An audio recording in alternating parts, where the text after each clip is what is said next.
Dear students, तो कैसे आप सभी लोग? आई होप आप लोग काफी अच्छे होंगे। तो आज की इस वीडियो में हम लोग पढ़ेंगे कि आप 8वीं से लेकर के आईएएस तक कोई भी चीज की तैयारी कर लो, और उसमें अगर आप हिंदी सब्जेक्ट चूज करते हो तो आपको मुख्य रूप से व्याकरण में संधि और समास अक्सर पूछे जाते हैं, जो कि अपने आप में एक बहुत बड़ा सवाल हो जाता है। तो जो भी स्टूडेंट को समास को लेकर रिलेटेड कोई भी किसी प्रकार का डाउट है, तो एक बार वीडियो को शुरू से अंत तक जरूर देख लीजिए। और मेरा वादा है कि आपको इसके रिलेटेड, समास के रिलेटेड कोई भी किसी प्रकार के आज के बाद डाउट नहीं होगा। खुद ही बोलेंगे कि क्या इतना तो पूरा इतना हल्का है, जो कि एक्सपेक्ट नहीं कर सकते, जो कि आपका 2 घंटा का वीडियो वो भी 15 मिनट में कवर हो जाएगा, और पूरी टोटल डिफिनेशन के साथ आपको सारा चीज बताएंगे।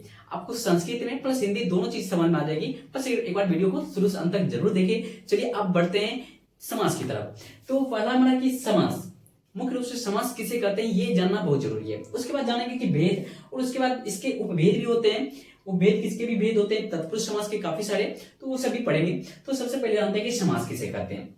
तो समास कहते हैं इनकी भाषा में जब दो या दो से अधिक सार्थक शब्द, यानी कि साथ वाले शब्द एक साथ मिलते हैं तो एक नया शब्द का निर्माण होता है, तो उसे हम समास कहते हैं। चलिए, इसकी लैंग्वेज खत्म होगी। अब मैं अपनी लैंग्वेज बताता हूँ कि जब दो या दो से अधिक, यानी कि 2 भी हो सकते हैं, 4 भी हो सकते हैं, 10 भी हो सकते हैं, 15, 20, बहुत ही सारे हो सकते हैं, जब एक साथ मिलेंगे तो एक नया वर्ड का निर्माण होगा। यानी कि अपने क्लास 8 में पढ़े होंगे कि 100 वर्ड का दिया रहता है, उसे 20 वर्ड में हमको क्या करना है, कन्वर्ट करना पड़ता है, तो उसे संक्षेप बोलते हैं। ठीक है, इसका समासिक पद जो होता है संक्षेप होता है। तो जब 2 या 2 से अधिक सार्थक शब्द एक साथ मिलेंगे तो एक नया वर्ड का जो निर्माण होगा वो हमारा कहलाएगा समास कहलाएगा। अब एक और बात आपको बताते हैं, अगर आप जानते होंगे कि जब 2 वर्ण आपस में मिलते हैं कि नया वर्ण का निर्माण होता है, तो उसे हम संधि कहते हैं। क्लियर है? बस उसी प्रकार है। तो इतना क्लियर हो गया, उसे हम समास कहते हैं। अब ये जानते हैं कि हिंदी में समास के मुख्य रूप से 6 भेद होते हैं, और संस्कृत में फायदे भी 6 होते हैं, ऑब्वियस सी बात है। तो हिंदी में मुख्य रूप से समास के 6 भेद होते हैं। अव्ययी भाव, तत्पुरुष, कर्मधारय, द्विगु, द्वंद्व, बहुव्रीहि। अब ये सवाल आता है कि अब सर इसको याद कैसे करें, क्योंकि सबसे मेन पॉइंट होता है कि इसको याद किस प्रकार से, याद रखना बहुत कठिन होता है। तो हम एक स्टोरी की तरफ से, स्टोरी आप जानते हैं कहानी किसे कहते हैं, कहानी की तरफ से, क्योंकि कहानी बहुत सारे स्टूडेंट को पता होता है, याद भी रहता है। तो कहानी की तरफ से अगर आपको समझाते हैं तो 100% आपके दिमाग में फिट होगा ही, ये मेरी गारंटी है। तो हम क्या करेंगे, इन सभी को कहानी की तरफ से समझाएंगे, और कहानी की तरफ से ऐसा समझाएंगे जो कि आपको कभी भी भूलने की जरूरत ही नहीं पड़ेगी, भूल भी नहीं पाएंगे, चाहकर भी भूलना अगर चाहेंगे तो। ठीक है, तो इसे हम कहानी की तरफ समझेंगे, और संस्कृत में भी समझ सकते हैं इसको किस प्रकार से याद करेंगे। ठीक है, तो पहला हमारा है अव्ययी भाव, तत्पुरुष, कर्मधारय, द्विगु, द्वंद्व, बहुव्रीहि। अब इसको याद किस प्रकार से हम करेंगे ये जानते हैं। यहाँ पे मैंने सभी जगह लिख दिया, सभी जगह। तो भाव है, तो भाव से याद रखना है कि एक पुरुष को क्या आता है, भाव आता है। सबसे पहले क्या आता है, भाव आता है। यानी कि भाव जो आया वो किसको आया, पुरुष को। यानी कि अव्ययी भाव से भाव आया, तत्पुरुष से क्या आया, पुरुष को आया। तो यानी कि भाव जो आया पुरुष को आया। अब पुरुष क्या किया, कर्म किया। यानी कि कर्म मतलब क्या होता है, काम होता है, काम होता है। तो कर्म क्या किया, पुरुष क्या किया, पुरुष के मन में जब भाव आएगा तो उसके काम करने की इच्छा क्या होगी, जागरूक होगी। तो यानी कि कर्मधारय समास हो गई। अब आ जाती है चौथा हमारी द्विगु। द्विगु, अब द्विगु को किस प्रकार से याद करें। अब देखिए, जब काम करने की भाव आएगी तो काफी सारे होते हैं कि कुछ बुरे होते हैं, कोई अच्छे होते हैं। यानी कि बुरे को हम दोगलापन कह सकते हैं और अच्छे को अच्छाई कहेंगे। तो द्विगु से आपको याद रखना है दोगलापन। जब काम करने का भाव आएगा तो अच्छाई बुराई दोनों आएगी, क्योंकि दोनों रास्ते होते हैं, एक अच्छाई एक बुराई। अब जो चूज कर सकते हैं वो मनुष्य पे डिपेंड करता है। तो द्विगु क्या आएगी, दोगलापन जब आएगा तो दोगलापन आएगा तो द्वंद्व होगी। यानी कि द्वंद्व मतलब जानते हैं, मुठभेड़ होगी, गुस्सा आएगा, चिड़चिड़ाहट आएगी। तो द्वंद्व जब आएगी तो द्वंद्व आएगी किस पे आएगी, वो आएगी बहु बेटी, घर के बहु बेटी से आएगी। यानी कि बहुव्रीहि समास से आपको याद रखना है, बहु बेटी से आएगी। अब एक बार फिर से रिपीट कर देते हैं। क्या है, पुरुष को जब भाव आया, यानी कि अव्ययी भाव के बाद पुरुष को भाव आया, किस काम करने की इच्छा का भाव आया। उसके बाद इच्छा का भाव आया तो क्या हुआ, 2 प्रकार के होते हैं, एक अच्छाई एक बुराई। यानी कि बुराई का भाव आ गया, यानी कि दोगलापन का भाव आया। दोगलापन जब होगी तो ऑटोमेटिकली है कि यहाँ पे द्वेष, द्वंद्व आ जाएगी, मुठभेड़ हो जाएगी, चिड़चिड़ाहट आ जाएगी, और किससे होगी, बहु बेटी से होगी। इतना हो गया, अब याद करने की जरूरत नहीं है, और यहाँ भी सब कुछ लिखा हुआ है। अब ये भाव, अब चलिए इसको किस प्रकार से समझेंगे। क्या है, अव्ययी भाव। अव्ययी भाव में आपको याद रखना है ट्रिक से, जो मैंने बनाई ट्रिक से। अव्ययी भाव में यथा अ भर अनु नीर प्र प्रति जितने भी उपसर्ग होंगे, यानी कि उपसर्ग की संख्या 22 होगी, 22 उपसर्ग में जितने भी उपसर्ग से स्टार्ट होंगे वो आपका अव्ययी भाव होगा। क्लियर है? अब देखिए, क्योंकि भाव पहले क्या आया, भाव आया, इसमें भाव प्रकट होता है, और यहाँ पे आपको जो भी वर्ड दिखाई दे रहे हैं, यथा अर भर अनु नीर प्र प्रति, यानी कि यथाशक्ति ये आपका अवयव हो गया, यानी कि उपसर्ग हो गया, अवयव ही उपसर्ग होता है। आ प्र प्रति अनु, ये सब क्या है, सारे आपके उपसर्ग है। ठीक है, ये सब क्या है, आपके उपसर्ग है, यानी कि उपसर्ग से जो स्टार्ट होंगे वो हमारे होंगे अव्ययी भाव समास। अव्ययी भाव समास में संस्कृत में आप जाते हैं थोड़ा सा, अव्ययी भाव समास में प्रथम पद क्या होता है, प्रधान होता है, यानी कि पहला पद जो होता है प्रधान होगा। तो पहला पद ये सब हमारा हुआ पहला पद, यानी कि उपसर्ग जितना भी है वो हमारा प्रधान होगा। क्लियर है? चलिए अब आ जाते हैं दूसरा, तत्पुरुष समास। तत्पुरुष समास में क्या बोले, पुरुष को क्या आया, भाव आया। भाव किसको आया, पुरुष को आया, तो यहाँ पे हम लिख दिए पुरुष को। ठीक है, अब तत्पुरुष समास के अंतर की बात थी कि दो भेद होते हैं, एक आपका कर्मधारय हो जाता है, एक हो जाता है द्विगु हो जाता है। तो तत्पुरुष में आ जाता है कि का, के लिए, में, पर से, यानी कि कारक विभक्ति का कोई भी चिन्ह हो, आंख बंद करके आपको सीधे मारना है तत्पुरुष समास। अब कैसे मारना है, क्योंकि तत्पुरुष समास के अंदर भी यही सब भेद होते हैं, द्वितीय, तृतीय, चतुर्थी, पंचमी, षष्ठी, सप्तमी तत्पुरुष तक होते हैं, उसके उपभेद। ठीक है, तो तत्पुरुष समास में का, के, की, को, लिए, में, पर से, यानी कि एक उदाहरण देते हैं आपको। इसमें होता है उत्तर पदार्थ प्रधान होता है, यानी कि बाद वाले पद की क्या होती है, प्रधानता, यानी कि मुखिया होती है।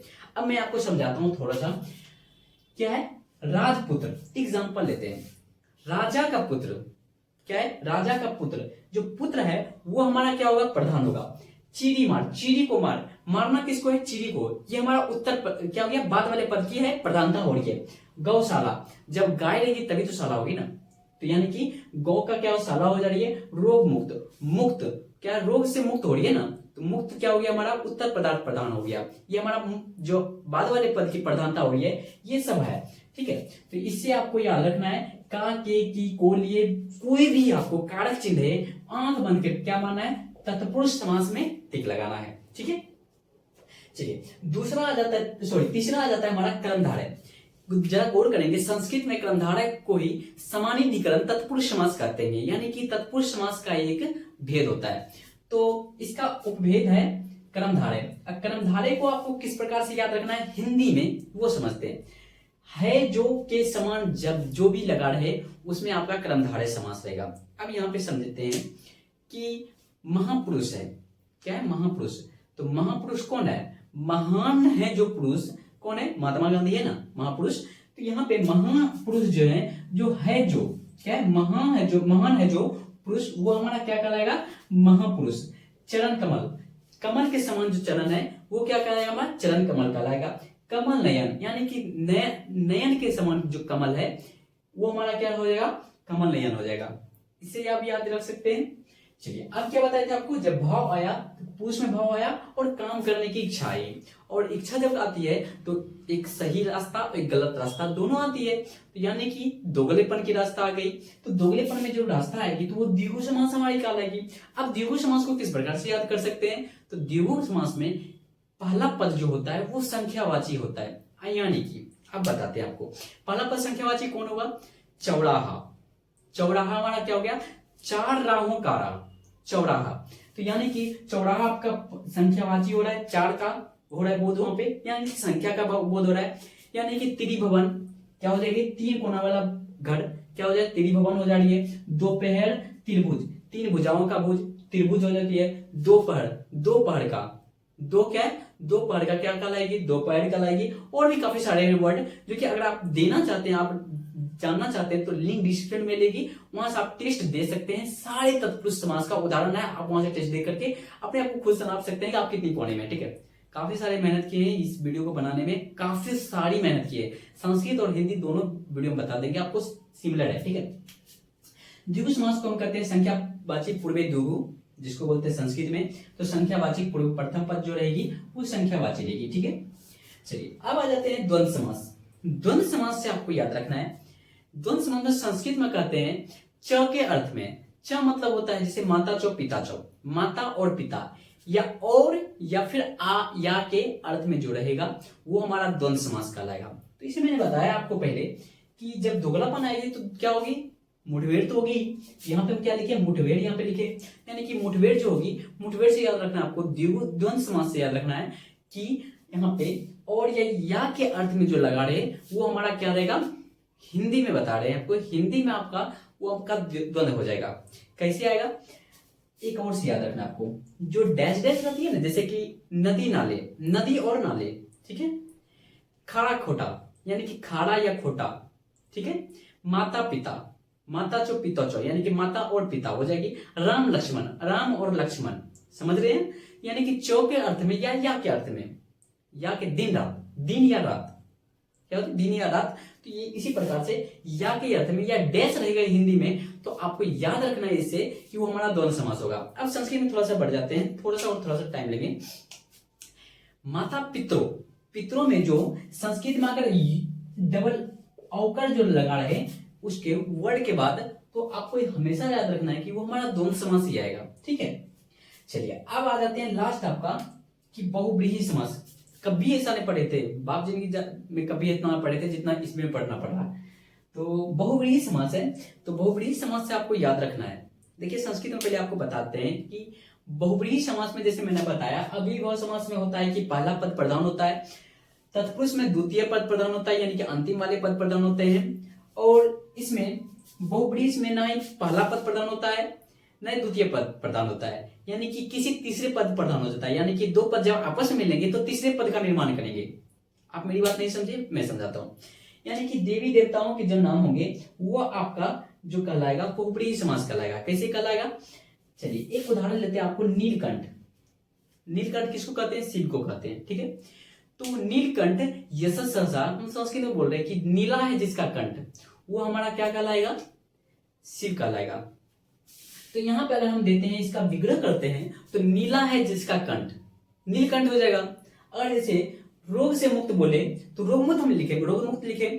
अगर यहाँ पे नीला है जिसका कंठ, तो यहाँ पे नीलकंठ लिख सकते थे, बट ऐसा यहाँ पे नहीं होगा। यहाँ पे ये होगा नीला है जिसका कंठ, वो हमारा शिव कहलाएगा। जैसे मैंने बताया कि पहला पद और अंतिम पद दोनों पद की प्रधानता ना हो और किसी अन्य पद की प्रधानता हो, तो वो हमारा क्या कहलाएगा, शिव कहलाएगा, यानी कि बहुव्रीहि समास कहलाएगा। यानी कि देवी देवताओं के नाम जो होगा वो बहुव्रीहि समास के कहलाएंगे। और लास्ट में मैंने बताया कि झगड़ा किससे होगा, द्वंद्व किससे होगा, बहुव्रीहि से होगा।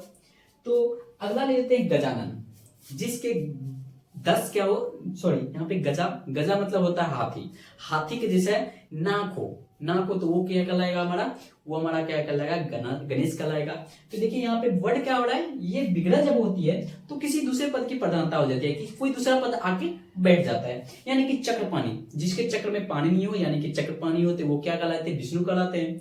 बीना पानी, जिसके हाथ में बीना हो, तो वो हमारी क्या कहलाएगी, सरस्वती माता कहलाएगी। तो सरस्वती माता के नाम पे एक बार लाइक कर दीजिए वीडियो को, अगर वीडियो आपको अच्छी लगी तो। उसके बाद और भी सारे वर्ड हैं, जैसे कि गजानन हो गए, और रावण का क्या हो जाते हैं, 10 मुख वाला दशानन। तो दशानन से आपको याद रखना है, दशानन एक आपका हो जाता है अपवाद। कैसे हो जाता है, दशानन आपका द्विगु समास भी हो सकता है, क्योंकि द्विगु अपवाद किसको कहते हैं, जो कि इसमें भी मिले इसमें भी मिले, तो आपका वो कहलाएगा अपवाद, ठीक है। तो दशानन में आपका क्या हो जाए, जिसका 10 मुख हो, तो वो आपका क्या कहलाएगा, दशानन कहलाएगा। तो इतना ही लेकर के आपका टोटल चीज समास क्लियर हो गया। अब आप ही बताइए, समास में एक भी डाउट रहेगा आपको कभी भी, क्योंकि पूरा स्टोरी की तरफ से आपको समझाया, जिसमें भाव हो, पुरुष में भाव होता है, काम करने की भाव होता है, काम करने में दोगलापन भी आ जाती है, द्वेष आ जाती है, और द्वंद्व आ जाती है, यानी कि मुठभेड़ हो जाती है। मुठभेड़ किससे होती है, बहुव्रीहि से होती है। तो इसे आप याद रख लीजिए। उसके बाद आपको टोटल चीज अव्यय भाव किसमें रहता है, जिसमें पहला पद जो होगा अव्यय होगा। अव्यय की उपसर्ग की संख्या कितनी है, 22 है, यानी कि 22 उपसर्ग में जो पहले रहेगी, जो पहले स्टार्ट होगी 22 में से, वो आपका अव्यय भाव समास कहला जाएगा। तत्पुरुष समास में कारक चिन्ह जो रहेगी, कोई भी कारक चिन्ह रहेगी, तो आपका क्या हो जाएगा, मास पूर्व, महीना के पहले। तो ये आपका जैसे मास पूर्व हो गया, ये तत्पुरुष समास में ही आएगा, ठीक है। वो आपका तृतीय तत्पुरुष आ जाएगा, वो संस्कृत भाषा में। और कर्मधारय है जो के समान, जो तो सिमिलर है। द्विगु संख्यावाचक, ये तो बता ही दिया आपको। द्वंद्व में क्या, और या का बोल दो, पूरा का पूरा सिंपल है। तो आई होप ये वीडियो आपको काफी हेल्पफुल लगी हो। अगर हेल्पफुल लगी तो एक लाइक जरूर कर दीजिए, और चैनल पर नहीं तो नीचे जो लाल वाला बटन है ना, उसको एक बार प्रेस कर दीजिए, काफी सपोर्ट मिल जाएगी, क्योंकि काफी सारी मेहनत कर रहे हैं आपके लिए। तो मिलते हैं बच्चों नेक्स्ट वीडियो में, तब तक के लिए बाय बाय।